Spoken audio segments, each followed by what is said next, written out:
바다를 건너와 낯선 땅에서 꿈을 찾아온 사람들. 그들은 가족을 위해, 더 나은 미래를 위해 하루하루 땀을 흘리며 일하고 있습니다.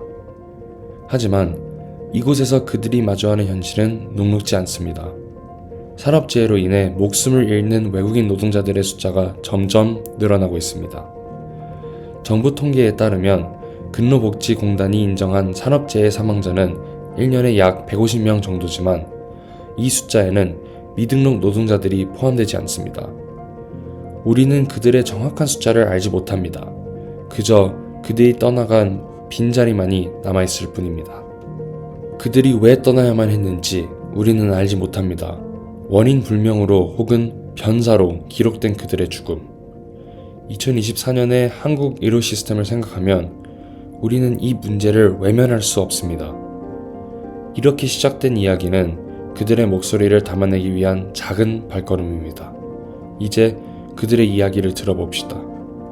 먼저 우리는 한국에 거주 중인 이주민 분들을 위해 부단한 노력을 하고 계신 이주민연대 샬롬의 집을 찾아왔습니다.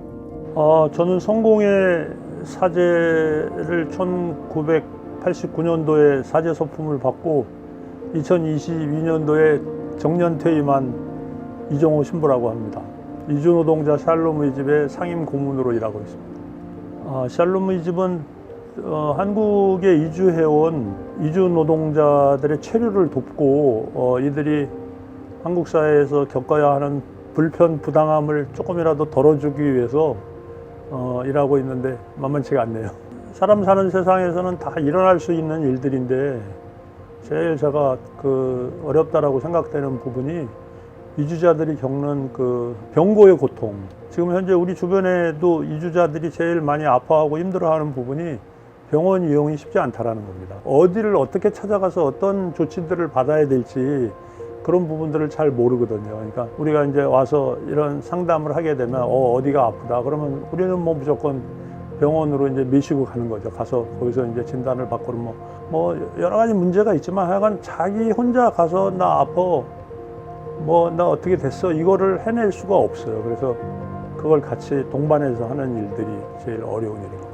항상 내재되어 있는 일이잖아요. 일어날 수 있는 일들이잖아요. 이 산재라는 게. 그래서 제일 많이 일어나는 게 이제 뭐 절단 사고 그런 거에 중독돼 가지고 일어나는 그런 사고들. 이게 사실은 한국 고용주의에 의해서 예를 들어서 보호 장비라든가 예를 들면 본드 같은 거 작업할 때는 이렇게 마스크 같은 걸 잘 씌워서 한다거나 뭐 이렇게 하면 사실은 조금 덜하게 할 수 있는데도 불구하고 그런 일들이 일어나거든요. 지금부터 볼 영상은 형제가 함께 방글라데시로부터 한국에 와 일하던 중 남동생을 산재 사고로 잃게 된 벨라옙 씨와의 인터뷰입니다.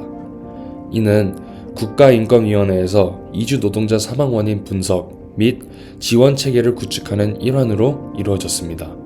7시쯤 문제가 발생했다고 저한테 소식이 들어왔습니다. 제 동생은 거기 지방에서 쓰러져 있다고 전화가 왔었습니다.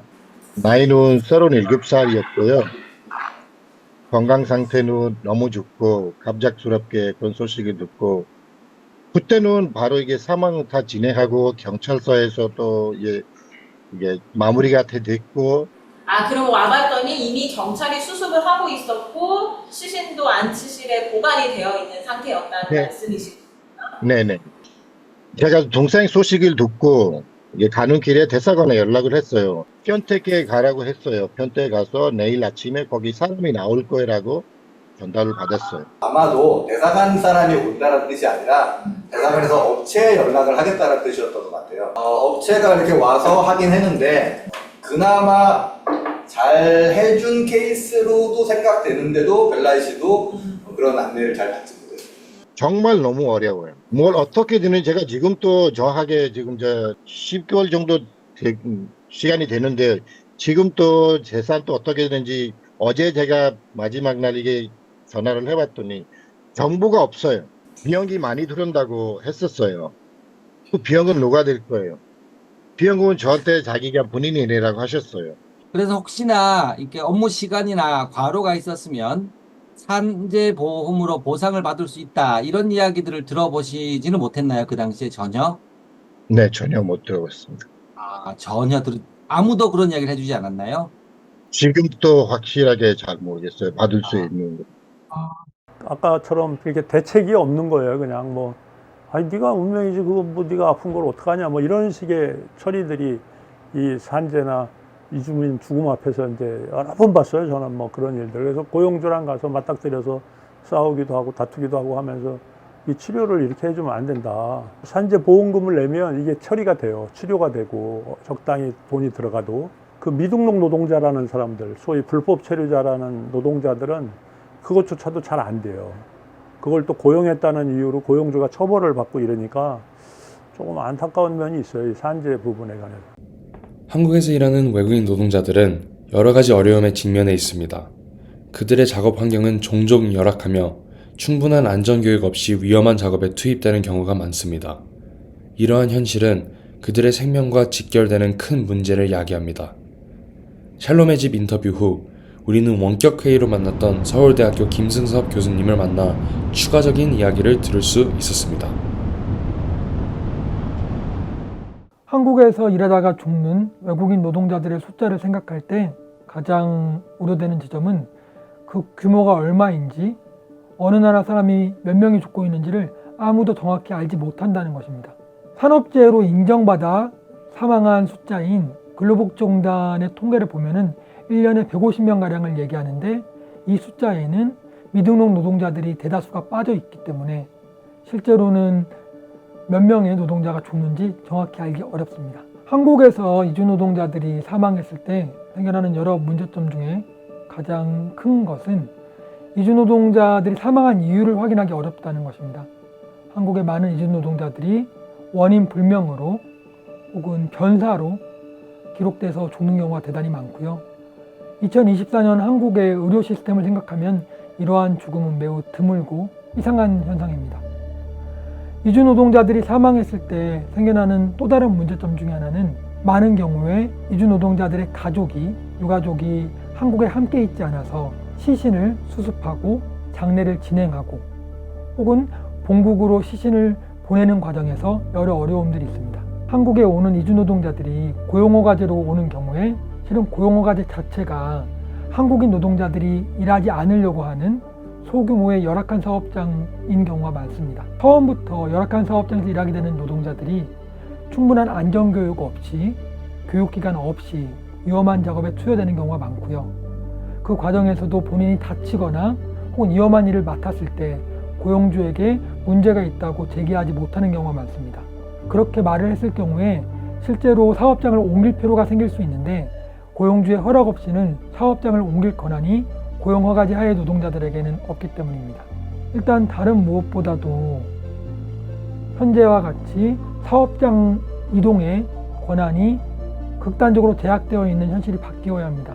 그런 권한이 없기 때문에 부당한 노동을 강요받을 때에도, 위험한 일을 강제로 해야 할 때에도, 혹은 임금이 체불되었을 때에도 자신의 이야기를 못하는 노동자들이 많기 때문입니다.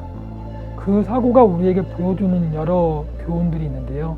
그 중에 하나는 외국인 노동자들이 작업장 내 안전의 문제에 대해서 어떤 언어적 장벽만이 있을 거라고 생각하는 경우가 많았습니다. 이들 중 상당수는 한국어를 읽고 말할 수 있는 중국계 노동자들이었고요. 그럼에도 불구하고 이들이 일하는 환경 속에서 이들은 자신이 취급하고 있는 물질들이 무엇이 위험하고 어떻게 다뤄야 하는지에 대해서 제대로 교육받을 수 없었고, 거기에 덧붙여서 안전교육 없이 하게 되는 파견 노동이 위험을 중첩으로 더 크게 만들었다고 생각합니다.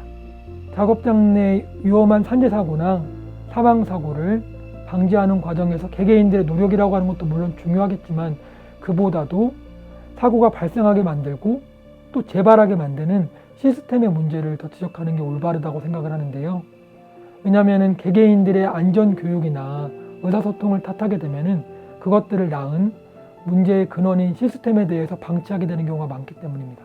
제가 생각하는 가장 기본적인 시작은 한국에서 일하고 있는 이주 노동자들이 몇 명이 무슨 일로 어떻게 죽는지를 국가가 매년 통계를 내는 일이 시작이라고 생각합니다. 실제로 몇 명이 어느 국가 사람들이 죽는지를 알고 있지 못하다 보니 그에 대한 대책 역시 나오기 어렵기 때문입니다.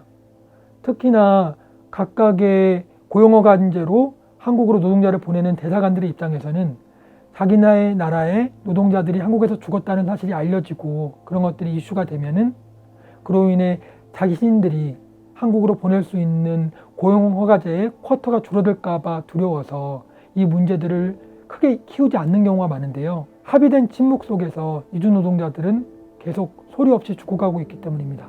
병원에 가지 못하는 것입니다.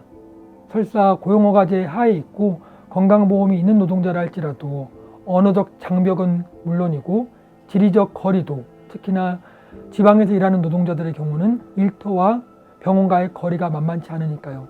그리고 비용도 실은 적지 않아서 한국처럼 의료 시스템이 상대적으로 잘 되어 있는 나라에서 이주 노동자들은 자기 지역에 있는 병원에 가지 못하고 치료받지 못하는 일들이 반복되고 있습니다. 한국에서 산재 사망 통계가 시간이 지날수록 조금씩 좋아지고 있는 것들을 보는데 저는 그 좋아지는 통계가 종종 학자로서 두렵습니다.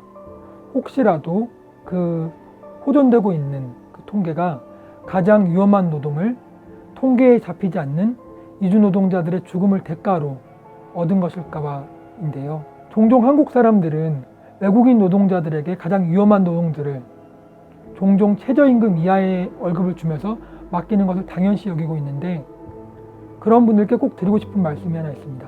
많은 사업장에서 외국인 노동자들이 일할 수 있는 사업장, 일하게 되는 사업장들은 한국인들 역시 함께 일할 수 있거나 일하는 사업장입니다. 그런 사업장에서 언제든지 최저임금 이하로 외국인 노동자들이 일할 수 있다는 가능성 혹은 위험을 감수하고 생명을 담보로 일을 강요받는 사업장에서는 결국 한국인 노동자의 임금과 안전도 같이 침해당한다는 것입니다. 외국인 노동자의 최소한의 월급과 안전이 보장받지 못하는 사회에서는 한국인 노동자의 존엄도 보장받기 어렵다는 이야기를 꼭 드리고 싶습니다. 종종 생각을 할 필요가 있습니다. 비유적 표현이 아니라 실제로 한국 사회가 누리는 안정과 풍요로움이 가장 위험한 노동을 저임금으로 통계에 잡히지 않는 보이지 않는 존재로 만들어진 이주 노동자들의 죽음을 대가로 하고 있는 것은 아닌지에 대해서요. 그들이 남겨놓은 빈자리에는 여전히 그들의 꿈과 희망이 남아 있습니다. 이주 노동자들은 우리의 사회를 지탱하는 중요한 존재입니다. 하지만 그들의 안전과 권리가 보장되지 않는 사회에서는 진정한 평등을 이룰 수 없습니다. 우리가 누리는 안전과 풍요로움이 이주 노동자들의 희생 위에 세워진 것은 아닌지 우리는 다시 한번 깊이 생각해 보아야 합니다. 모두가 안전하고 평등한 환경에서 일할 수 있는 사회를 만들기 위해 우리 모두가 함께 노력해야 합니다. 우리가 만들어가는 변화가 그들의 삶을 바꾸고 나아가 우리의 미래를 밝히는 첫 걸음이 될 것입니다. 변화는 작은 관심에서 시작됩니다. 그들의 이야기를 듣고 그들의 아픔에 공감하며 함께 나아가는 길을 찾아야 합니다. 우리는 혼자가 아닙니다. 함께 할 때 우리는 더 강해질 수 있습니다. 변화를 시작하는 것은 바로 우리 자신입니다. 오늘의 작은 노력이 내일의 큰 변화를 만들어낼 것입니다. 모두가 행복하고 안전한 사회를 만들기 위해 지금 이 순간부터 우리 함께 나아갑시다.